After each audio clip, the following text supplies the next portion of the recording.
Pour nous, c'est un pari d'imaginer qu'on puisse proposer les solutions du temps partagé à ce secteur vaste et complexe. Donc il faut qu'on reste modeste.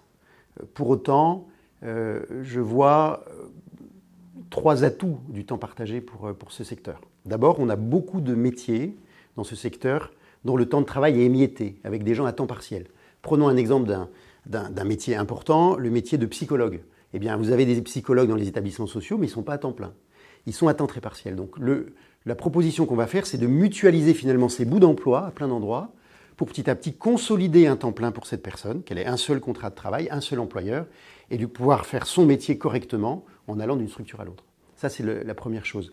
La deuxième chose que pourrait apporter le temps partagé, c'est de créer des emplois nécessaires au développement de l'activité du médico-social, mais qu'on ne pourvoit pas parce qu'ils ne sont pas à temps complet. Et on se dit, bah non, je ne vais jamais trouver, ça n'existe pas. Je vais vous donner un exemple. Aujourd'hui, ces structures ont besoin de nouer des partenariats. Certaines développent du mécénat, parce qu'il faut trouver des moyens pour financer l'activité. Eh bien, on pourrait tout à fait imaginer de créer des postes de chargés de partenariat ou de mécénat à temps partagé. 2 jours par semaine, 2 jours dans une structure, 2 jours dans une autre, un jour dans une autre, voire mutualiser les besoins. Donc vous voyez, ça crée des nouveaux emplois, mais qui ne sont pas forcément à temps complet, en tout cas pas pour le moment.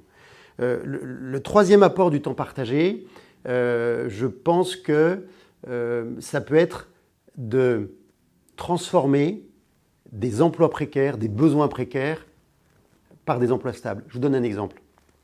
Quand une structure, et il y en a beaucoup dans ce secteur, il y a des salariés qui sont absents, pour cause notamment de maladie. Que fait la structure? Elle est en difficulté, et généralement, elle va aller chercher quelqu'un qui est en intérim ou en CDD sur le marché du travail.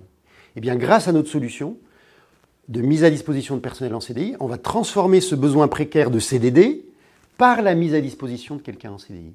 Donc on fait à la fois une œuvre utile, on consolide un emploi en CDI, et surtout on transforme une situation complexe, précaire, par finalement de l'emploi durable. Voilà, je crois, les 3 apports principaux du temps partagé dans le secteur.